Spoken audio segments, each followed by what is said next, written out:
Hello students, आज हम discuss करेंगे MA MSc mathematics entrance test के बारे में जो एचपी के द्वारा कंडक्ट किया गया था। यह जो एग्ज़ाम है वो 6 जून 2022 को हुआ था, राइट।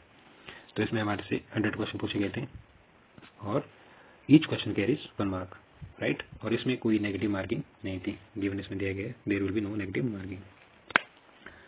तो जो फर्स्ट क्वेश्चन हमारे पास वो क्या है, the sequence x n defined by x n is equal to x divide bye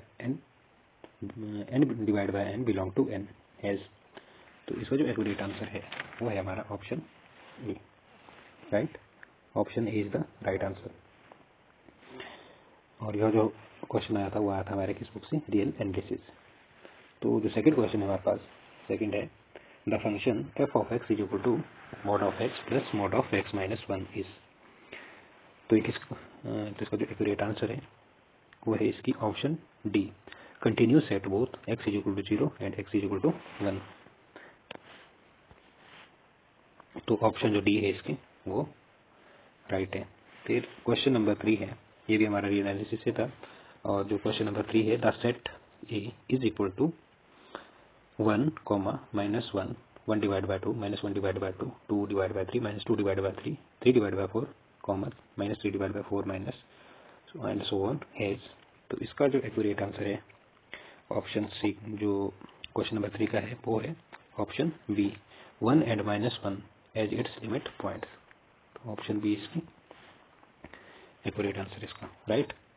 फिर है हमारे पास question number 4, which of the following is the true set, E is equal to 1 upon N divide by N belong to natural number. तो इसका जो accurate answer है हमारे पास वो है ऑप्शन बी।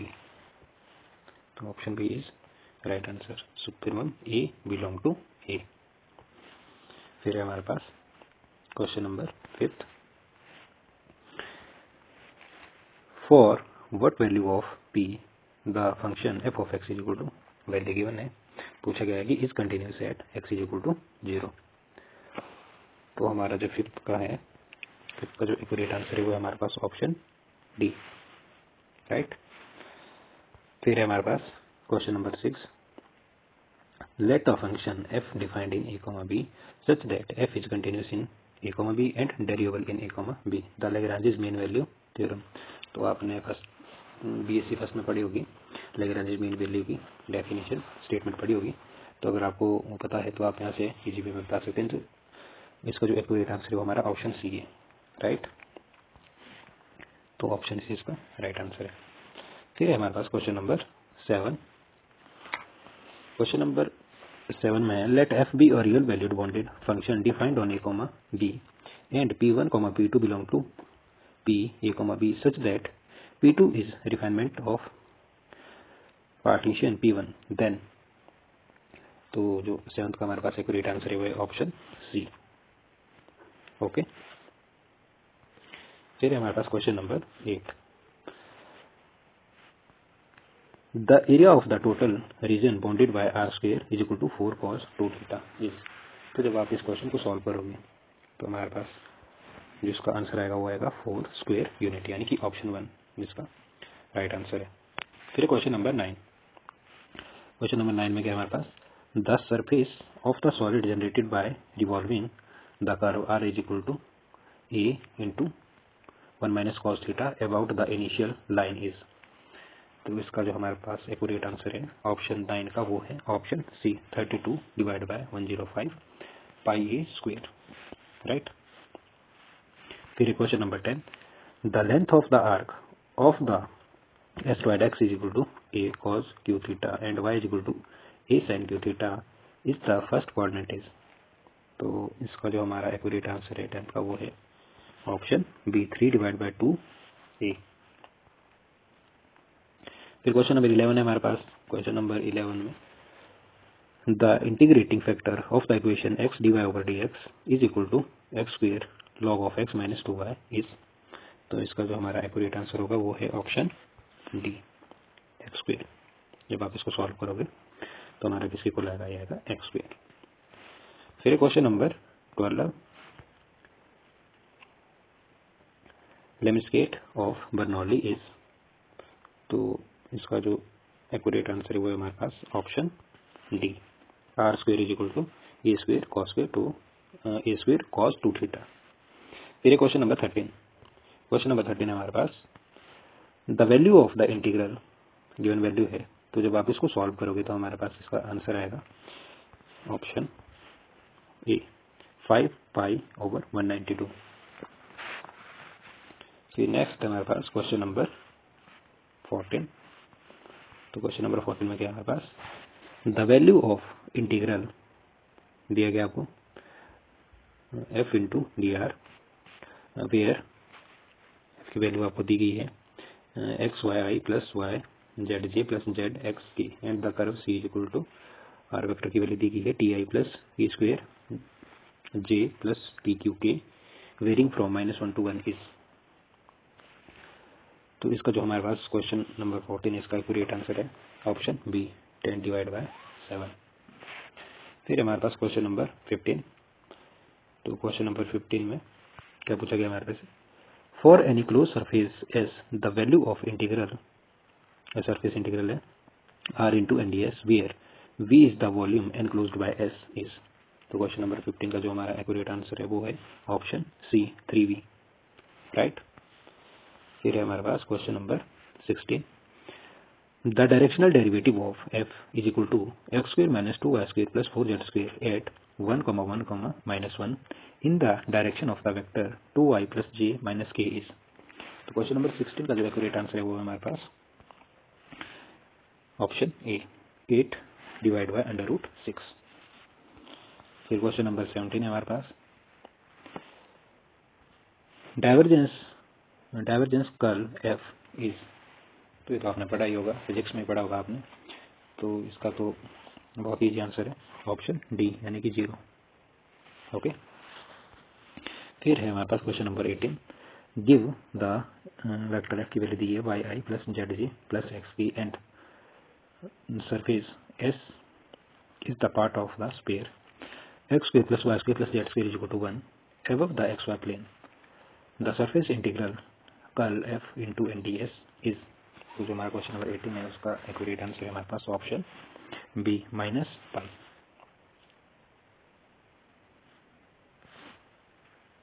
क्वेश्चन नंबर 18 का हमारे पास -π हो गया, राइट। फिर आ गया हमारे पास क्वेश्चन नंबर 19।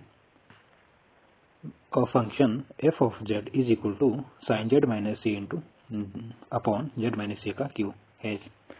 तो इसका जो हमारे पास एक्यूरेट आंसर है क्वेश्चन नंबर 19 का, ये गलती से टिक लगा है, तो ऑप्शन 19 का जो हमारे पास एक्यूरेट आंसर है, जो क्वेश्चन नंबर 19 है उसका एक्यूरेट आंसर है हमारे पास option A double pole of Z is equal to A.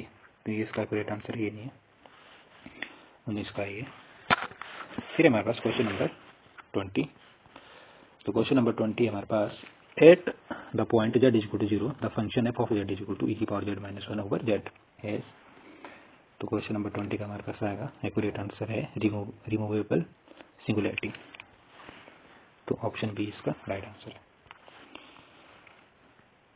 फिर है हमारे पास 21st। तो 21st में let F of Z be analytic with and on a simple close contour c and z not be any point inside c then. तो इसका जो हमारे पास आंसर है वो डाउट है ऑप्शन बी और सी में। तो आपको अगर पता है तो आप कमेंट जरूर करें। तो ऑप्शन बी या सी इसमें से एक्यूरेट आंसर हो सकता है, 50-50 है, या तो बी होगा या सी होगा। तो अगर आपको आता है तो आप कमेंट सेक्शन में जरूर बताएं। फिर है हमारे पास क्वेश्चन नंबर 22 है हमारे पास द वैल्यू ऑफ इंटीग्रल। तो जब आप इसको सॉल्व करोगे तो हमारे पास जो इसका आंसर आएगा वो आएगा 21/16 पाई आई, यानी कि ऑप्शन डी इसका राइट आंसर है, राइट। फिर है हमारे पास the residue of the function F of Z is equal to Z over Z minus C Z minus P at infinity is. तो 23 का हमारे पास आएगा ऑप्शन बी -1। फिर हमारे पास नेक्स्ट है question number 24। The residue of the function F of Z is equal to z square minus 2z divide by z plus 1 का square z square plus 4 at z is equal to -1 is. तो question number 24 का जो हमारा solve करके जो आएगा answer वो है ऑप्शन ए, यानी कि -40 डिवाइड बाई 25। फिर है हमारे पास question number 25। Let F of Z be analytic inside on a close contour C except at a finite number of isolated singularity z1 z2 up to zn inside C, let r1 r2 up to rn be residue at z1 z2 zn respectively then। तो इसका जो हमारे पास right answer है 25 का वो है option D. Okay, फिर है हमारे पास question number 26। The relation r is equal to 1, 1, 1, 2, 2, 3 defined on the set a is equal to 1, 2, 3 is. तो क्वेश्चन नंबर 26 है उसका जो हमारे पास आंसर है राइट वो है option D, none of above. फिर है हमारे पास question number 27। Let A is equal to 1, 2, 3, 4, 5 the SS diagram of the partial ordering relation R whose matrix representation M R is given as. तो जो हमारे पास 27 है इसका आंसर है हमारे पास option B. Okay, option B इसका राइट आंसर है। फिर है हमारे पास question number 28। Which of the following is true. तो इसमें जो हमारी 28 में जो ट्रू है वो है option C.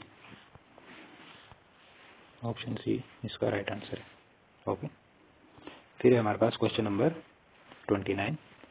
A complete graph K4 has, इसमें बताया कि कितने एजेस है। तो इसमें आएंगे हमारे 6 एजेस, यानी कि ऑप्शन सी इसका राइट आंसर है। ओके, फिर आता है हमारे पास question number 30। The graph given हमारे पास इज। तो क्वेश्चन नंबर 30 के आता है हमारे पास राइट आंसर है 2 रेक्टेंगुलर ग्राफ, यानी कि ऑप्शन सी। ओके, फिर हमारे पास 31। If in a biparallel graph with n vertices the total number of edges can be exceeded। तो 31 का जो हमारा एक्यूरेट आंसर है वो हमारे ऑप्शन ए। ओके, फिर है हमारे पास question number 32। A plane simple graph having 30 vertices each of degree 3 can be paranoid into। तो 32 का जो हमारे पास राइट आंसर है वो है 8 रीजन्स, यानी कि ऑप्शन सी। ओके, फिर है हमारे पास question number 33। Which of the following is true. तो इसमें से जो हमारी कौन सी स्टेटमेंट ट्रू है। तो 33 में हमारी इसमें जितनी भी स्टेटमेंट दी है ए बी सी, ये हमारी ट्रू नहीं है, तो हम क्या बोलेंगे, none of the above is true, यानी कि ऑप्शन डी। फिर है हमारे पास question number 34। Graph with no cycle n vertices and k connected components has। तो इसका हमारे पास एक्यूरेट आंसर है ऑप्शन सी, n माइनस के एजेस।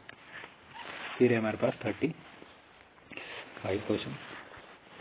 तो the centre of the graph, इसमें हमने बताना है कि हमारा सेंटर ऑफ ग्राफ कौन सा है। तो ऑप्शन आपके पास गिवन है, तो 35 का आएगा हमारे पास ऑप्शन सी, V5, ये वाले ऑप्शन इसमें राइट है। फिर आ जाएगा हमारे पास क्वेश्चन नंबर 36। तो contrapositive of implication P tends Q is. तो इसमें जो हमारा एक्यूरेट आंसर है 36 का वो है option C. Okay, option C इसका राइट आंसर है। फिर आता है हमारे पास 37। द स्टेटमेंट गिवन दी गई आपके पास इज लॉजिकली इक्विवेलेंट टू। तो किसकी इक्विवेलेंट होगी, इसका जो एक्यूरेट आंसर हुआ हमारे पास 37।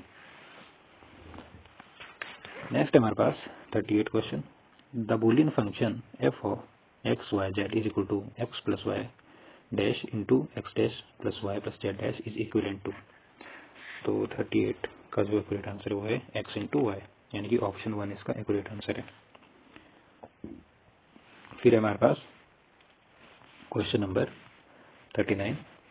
तो 39 में क्या बोला गया हमारे पास, the direction cosines of the line joining points P x1, y1, z1 and Q x2, y2, z2 are proportional to. तो 39 का एक्यूरेट आंसर है हमारे पास option A, x2 minus x1, y2 minus y1, z2 minus z1। फिर हमारे पास question number 40।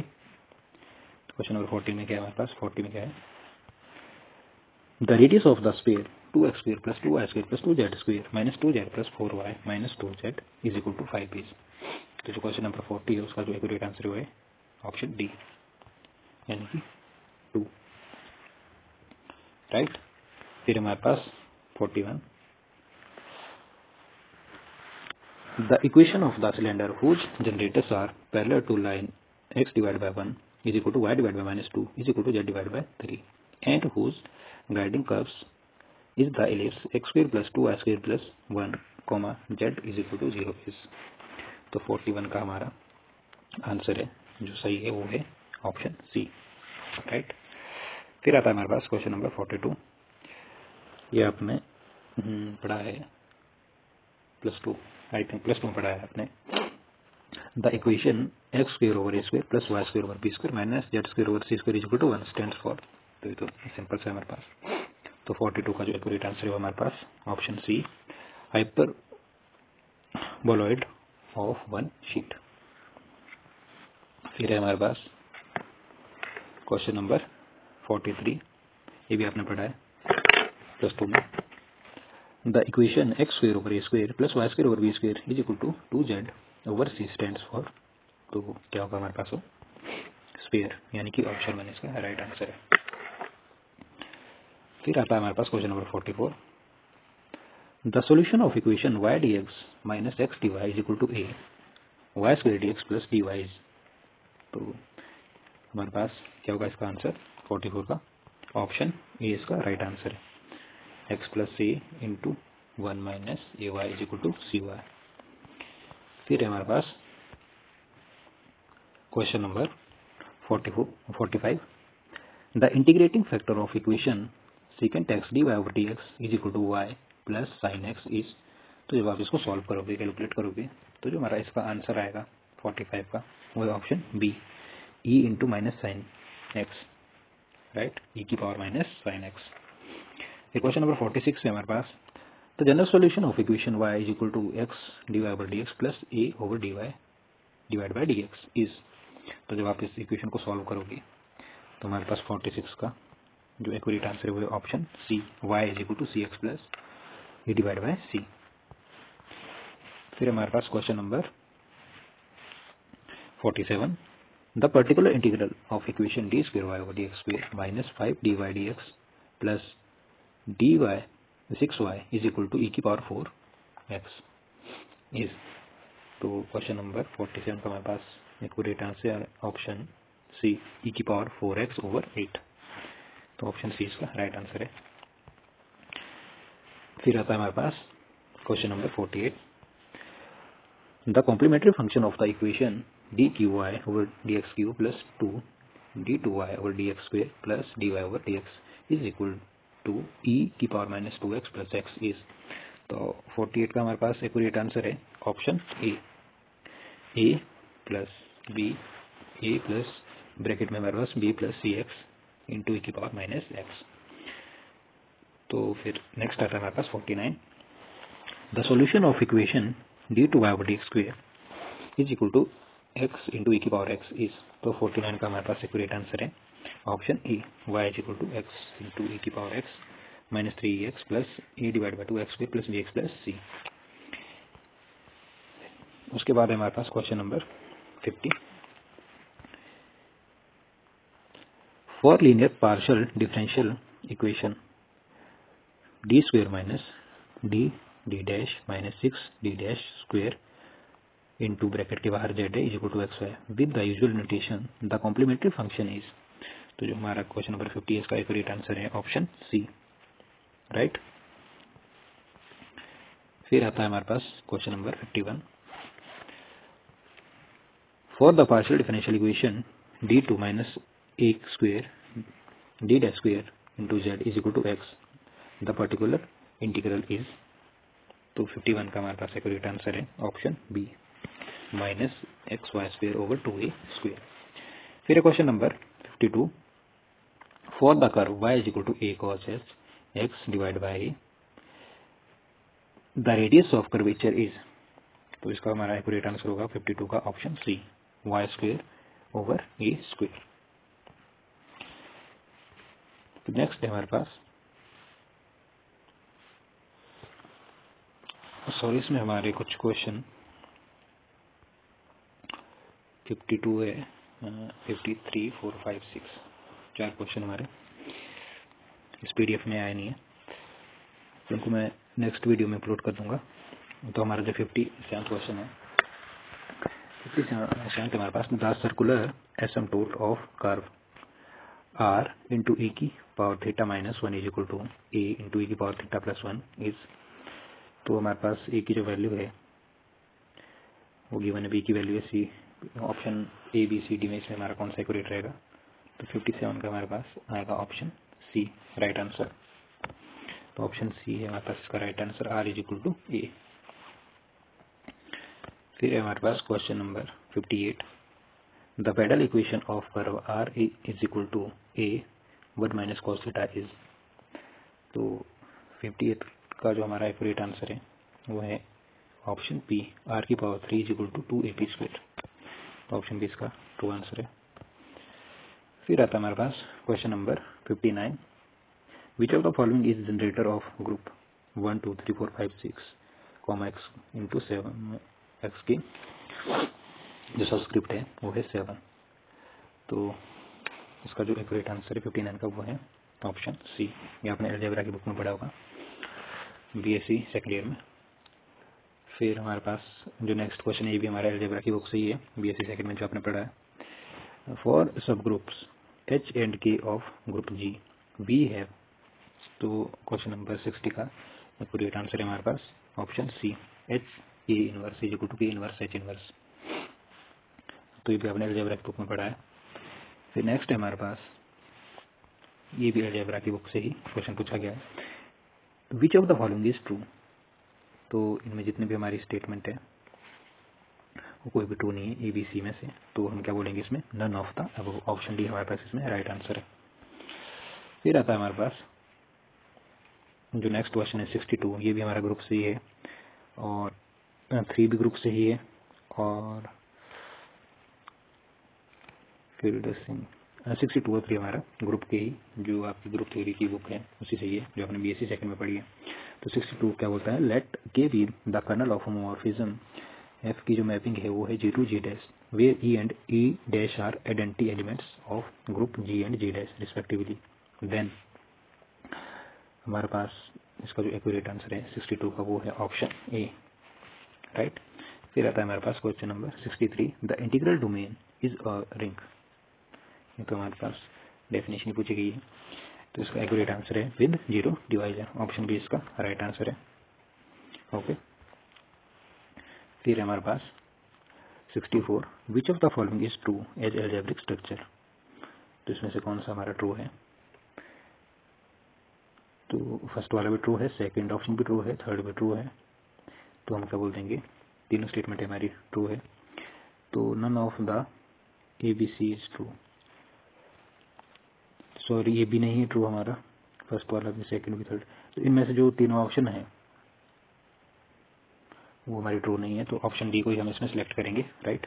तो none of the A, B, C is true, तो इसका जो डी है वो एक्यूरेट आंसर है। फिर आता है हमारे पास question number 65, which of the following is true, तो इसका जो एक्यूरेट आंसर है वो है हमारे पास rational number under addition and multiplication is a integral domain, option B, option B इसमें राइट आंसर है, ओके, बी वाला। फिर क्वेश्चन नंबर 66 है, which of the following is true, तो आपने पहले स्टेटमेंट पढ़नी है 66 की, तो इसमें से जो ऑप्शन जो हमारी ट्रू है वो है ऑप्शन 1, अ फील्ड है जो no proper ideas, I think इधर आइडियल होना था, आइडियाज नहीं होना था, जो 66 का ए है, थोड़ी मिसप्रिंट हुई है, आइडियल्स होना था इधर, प्रॉपर आइडियल्स। तो 66 का हमारा आंसर एक्यूरेट है फर्स्ट वाला। फिर है हमारे पास question number 67, for which of the following value of k the vector u is equal to, value given है, is a linear combination of vector v1 की वैल्यू गिवन है, v2 की वैल्यू गिवन है। तो 67 का हमारे पास एक्यूरेट आंसर है option A, k is equal to -8। फिर हमारे पास 68, for vector b of f is given that the dimension v is equal to n then any set v। तो जो हमारा ये जो क्वेश्चन है 68, ये है हमारा वेक्टर स्पेस से, जो मैट्रिसेस की बुक है बीएससी थर्ड सेम ईयर में, उसका जो चैप्टर है वेक्टर स्पेस, उससे क्वेश्चन आया है। तो 68 का जो हमारे पास एक्यूरेट आंसर है वो है ऑप्शन डी, राइट। फिर है हमारे पास question number 69, delta and gradient stand for first forward difference. जो हमारे पास ये सिंबल है, ठीक है, ये क्या क्या रिप्रेजेंट करते हैं। जो फर्स्ट वाला है वो करता है forward difference and first backward difference respectively, right. तो आपने जो पढ़ा होगा न्यूमेरिकल एनालिसिस की बुक में, तो जब हम फॉरवर्ड डिफरेंस का टेबल करते तो जो फर्स्ट वाला सिंबल यूज करते थे ये वाला, ठीक है, और जो बैकवर्ड डिफरेंस का टेबल ड्रॉ करते तो हम इस वाले सिंबल को यूज करते थे, राइट। तो इसका जो हमारा 69 का एक्यूरेट आंसर है वो है ऑप्शन सी, ओके। फिर है क्वेश्चन नंबर 70, ये भी हमारा न्यूमेरिकल एनालिसिस की बुक से क्वेश्चन पूछा गया है। तो क्वेश्चन क्या है हमारे पास, द फॉर्मूला ये गिवन दिया गया है। तो अगर आपने न्यूमेरिकल एनालिसिस की बुक में पढ़ा होगा तो आपको पता है कि किस चीज़ का फॉर्मूला है। तो ये जो फॉर्मूला है वो हमारा सिम्पसन 1/3 रूल का है, ओके। ऑप्शन बी इसका राइट आंसर है। फिर है हमारे पास क्वेश्चन नंबर, जो हमारे पास न्यूमेरिकल एनालिसिस की बुक है वो एमएससी थर्ड ईयर में, तो उससे क्वेश्चन पूछा गया, और जो 69 है ये भी हमारा उसी से पूछा गया न्यूमेरिकल मेथड की बुक से। फिर हमारे पास question number 71, the Newton Raphson formula to compute square root of n is given by the recurrence relation. तो 71 का हमारे पास एक्यूरेट आंसर है ऑप्शन बी, ओके। तो ये भी हमारा न्यूमेरिकल मेथड की बुक से पूछा गया था। तो जो नेक्स्ट है हमारा, ये भी न्यूमेरिकल मेथड से, ये हमारा 72 है, जो given that dy/dx is equal to x square plus y square comma y not is equal to 0, y 0 is equal to 0, taking step size h की वैल्यू गिवन है, the value of y into 0.1 computed by Euler method is. तो Euler method हमारा किस में है, numerical analysis की book में, जिसके एंड के चैप्टर है उसमें है आयलर मेथड। तो उससे आपने कंप्यूट करना है। तो जब आप इसको सॉल्व करोगे with the help of Euler method से, तो हमारे पास सॉल्यूशन आएगा इसका 0.001, ऑप्शन बी इसका राइट आंसर है। फिर है हमारे पास 73, let H be the interval of differentiating then delta E की पावर ए एक्स इज। तो इसका जो हमारे पास एक्यूरेट आंसर है 73 का वो है ऑप्शन सी, ई इंटू ए की पावर एक्स इंटू ई की पावर एच माइनस 1। फिर आता है हमारे पास क्वेश्चन नंबर 75, तो given that maximum z is equal to 5x1 plus 3x2 subjected to, S T को लिखते हैं हम, subjected to 3x1 plus 5x2 is less than equal to 15 और 5x1 plus 2x2 is less than equal to 10, x1 x2 is greater than 0. The problem can be solved by simplex method if we write in the standard form by adding। तो इसका जो हमारा 74 का जो accurate answer है वो है option सी। इसमें हम क्या ऐड करेंगे, स्लैक वेरिएबल्स, राइट। तो जो ये क्वेश्चन है आपको, जब आप एमएससी का एंट्रांस दोगे, जब आप एमएससी करोगे, तो जो ऑपरेशन रिसर्च की बुक है उसमें आप ये चीज़ पढ़ोगे, राइट। जो क्वेश्चन नंबर 74 है उसमें हमारी पूरी बुक है ऑपरेशन रिसर्च के ऊपर। तो सिंप्लेक्स मेथड है उसमें आप ये पढ़ोगे, राइट। तो नेक्स्ट है हमारे पास 75, जो कि है if the primal problem has an unbounded solution then, question number 75 का। तो इसका एक्यूरेट आंसर है option D, the dual has either no solution और एन अनबाउंडेड सॉल्यूशन। तो ये भी हमारा ऑपरेशन रिसर्च की बुक से ही क्वेश्चन बनता है। एमएससी में आपका इसका यूज होगा, एमएससी में आपको पढ़ाया जाएगा ऑपरेशन रिसर्च फर्स्ट सेमेस्टर में। तो इसमें आप अच्छे से फर्दर इसमें बताया गया आगे। तो नेक्स्ट ये भी हमारा जो 76 है, ये भी ऑपरेशन रिसर्च से ही है। एमएससी में आप इसमें एमएससी में भी पढ़ोगे आप इसके concept. The dual of primal, question number 76 है हमारे पास। तो जब आप इसकी डुअल निकालोगे तो हमारा किस फॉर्म में होगा, हमारे पास 4 कंडीशन देगी ABCD। तो इसमें से कौन सी, ऑप्शन 2 है। ऑप्शन इसमें है 76 में ऑप्शन ए। ऑप्शन ए इसकी राइट आंसर है, राइट। एमएससी में आप इसको डेप्थ में पढ़ोगे कि हम कैसे करते हैं द डुअल ऑफ प्राइमल। फिर हमारे पास क्वेश्चन नंबर 77, ये आपने पढ़ा है BSc 3rd में, सेक वाले स्टूडेंट जिसने मैथ मेजर रखा है। ये है ट्रांसपोर्टेशन एंड गेम थ्योरी की बुक में। तो क्वेश्चन नंबर 77 का पूछा है फॉर द असाइनमेंट प्रॉब्लम। ये तो सिंपल सा क्वेश्चन है, इसका जो एक्यूरेट आंसर है 77 का वो ऑप्शन सी आपने पढ़ा है। तो फिर 78 का जो हमारे पास, for the game whose payoff matrix is. तो ये भी आपने BSc 3rd में पढ़ा है सेट की बुक में, ट्रांसपोर्टेशन एंड गेम थ्योरी की बुक में। 79 भी हमारा वहीं से आया question, transportation end game theory की बुक से। तो 78 का जो एक्यूरेट आंसर है वो है हमारे पास option A, the game is not strictly determinable. फिर हमारे पास question number 79, for the game whose payoff matrix is. तो 79 का हमारे पास एक्यूरेट आंसर आ जाएगा option D, no saddle point exist, right.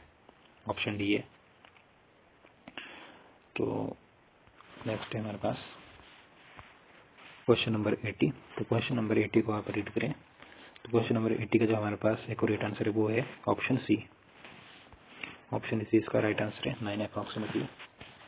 फिर क्वेश्चन नंबर 81 है, ये हमारा फिजिक्स से रिलेटेड क्वेश्चन है। तो 81 का हमारे पास जो राइट आंसर है वो है option B, 2 pi and under root m/ab over t into a plus b। और जो हमारा 82 है,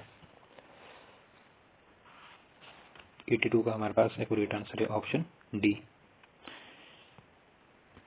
ऑप्शन डी हमारा इसका, तो आप इसको पढ़ ले, ऑप्शन डी इसका राइट आंसर है। फिर आता है हमारे पास question number 83, if at an instant the velocity of the projectile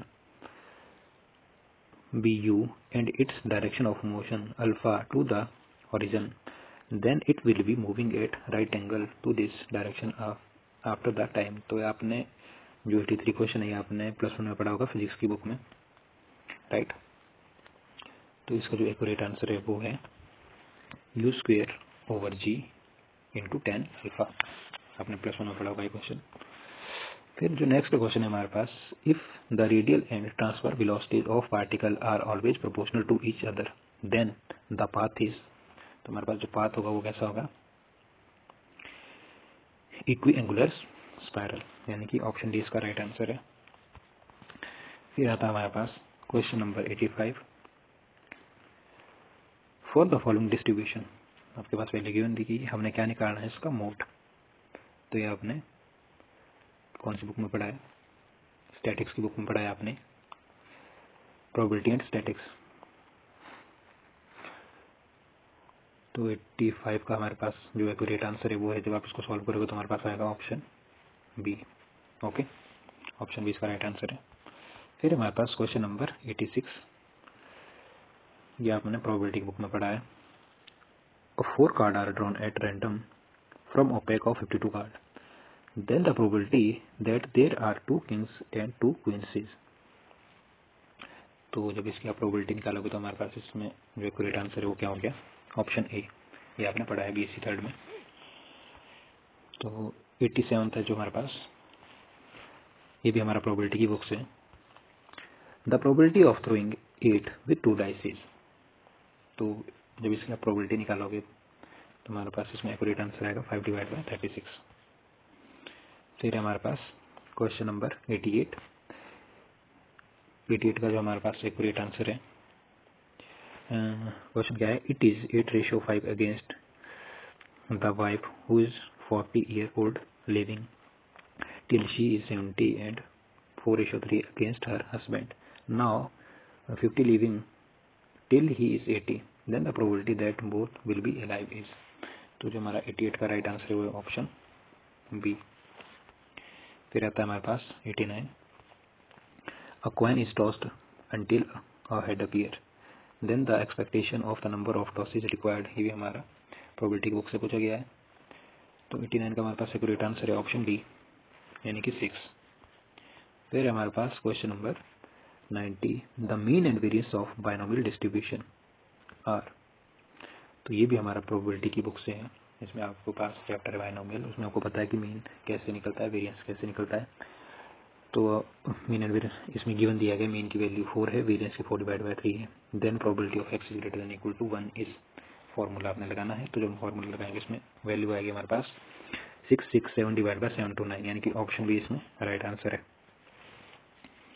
फिर आता है हमारे पास 91, x is normally distributed and the mean of x is equal to 12 and standard deviation is 4, then the probability p of x is greater than equal to 0 is, ये जो question है वो भी हमारा प्रोबेबिलिटी से ही पूछा गया है।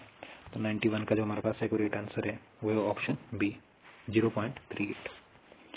फिर 92 है हमारे पास, 6x congruent to 15 modulo into modulo 21 है। तो इसका 92 का हमारे पास एक्यूरेट आंसर आएगा option B, 3 mutually incongruent solution, option B इसका राइट आंसर है। फिर हमारे पास नेक्स्ट है 93, the number of incongruent integral solution of x square congruent 1 modulo 15 is, तो इसका राइट आंसर है हमारे पास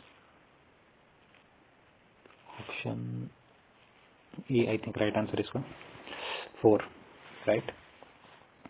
फिर हमारे पास 94,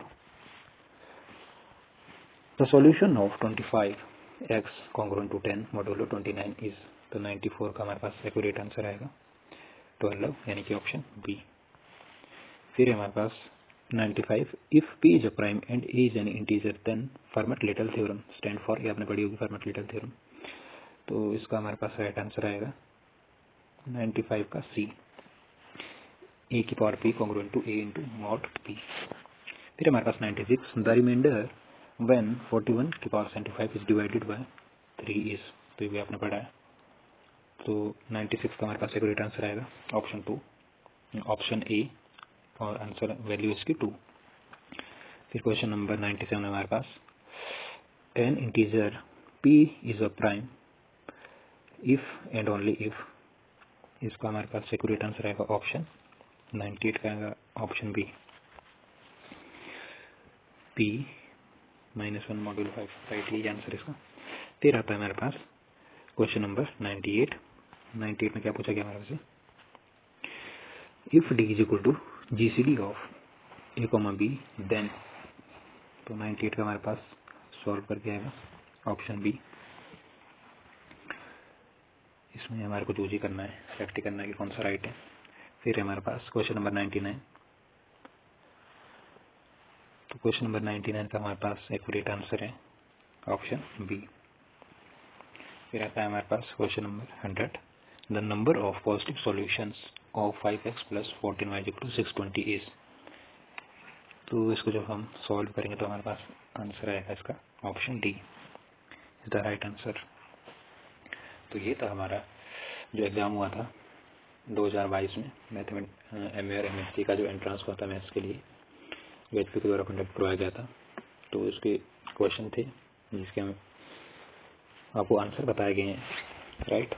तो अगर आप तैयारी कर रहे हो MSc एंट्रेंस की, तो मोस्ट ऑफ द जो टॉपिक है आपने देखे होंगे कि न्यूमेरिकल मेथड्स इसमें पूछे गए थे, राइट, और प्रोबेबिलिटी एंड डिस्ट्रीब्यूशन जो आपको बुक है उससे पूछे गए थे, और जो आपकी थ्योरम्स है basic theorem BSc first second में, और जो हमारा ग्रुप थ्योरी है उससे भी मैक्सिमम क्वेश्चन पूछे गए थे। तो आप इन क्वेश्चन को जितने भी दिए गए हैं बुक्स में उनको अच्छे से करें, अपने जो आपकी बेसिक है ग्रेजुएशन की और +1 +2 के वहाँ से क्लियर करें, ताकि आपका जब एंट्रेंस एग्जाम हो तो आपको वहाँ कोई दिक्कत ना हो, आप अच्छे से उनको कर सकें, राइट।